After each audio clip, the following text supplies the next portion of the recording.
बहुत समय पहले की बात थी। एक छोटे से गांव में दादी माँ रहती थी। दादी माँ का नाम था लक्ष्मी। वे अपने परिवार के साथ एक छोटे से घर में रहती थी। दादी माँ बहुत ही दयालु और समझदार थी। गांव के सभी बच्चे उनके पास कहानियाँ सुनने आते थे। वे अपनी कहानियों से बच्चों को नैतिक शिक्षा देती थी। उनकी एक कहानी बहुत मशहूर थी।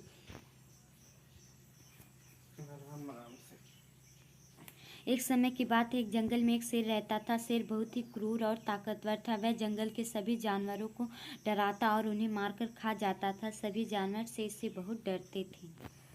एक दिन सभी जानवरों से मिलकर एक सभा की और शेर को एक योजना के तहत धोखा देने का विश्वास निश्चय किया। उन्होंने सोचा कि अगर शेर को रोज एक जानवर खाने के लिए भेज दिया जाए तो वह सभी जानवरों को नहीं खाएगा।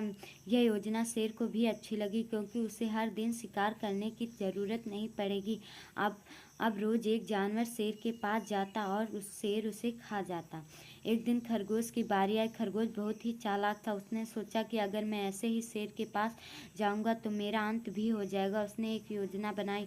उसने जानबूझकर शेर के पास जाने में देरी की। जब वह शेर के पास पहुंचा तो शेर बहुत गुस्से में था। शेर ने गुस्से में पूछा, तुम्हें आने में इतनी देर क्यों लगी? खरगोश ने उत्तर दिया, महाराज, रास्ते में एक और शेर मिला। उसने मुझे रोक लिया और कहा कि वह इस जंगल का राजा। मैंने उसे समझाया कि आप इस जंगल के राजा हैं, लेकिन उसने मेरी बात नहीं मानी। शेर ने गुस्से में कहा, चलो मुझे उस शेर के पास ले चलो, मैं उसे सबक सिखाऊंगा। खरगोश शेर को एक गहरे कुएं के पास ले गया और कहा, महाराज, वह शेर इसी कुएं में रहता है।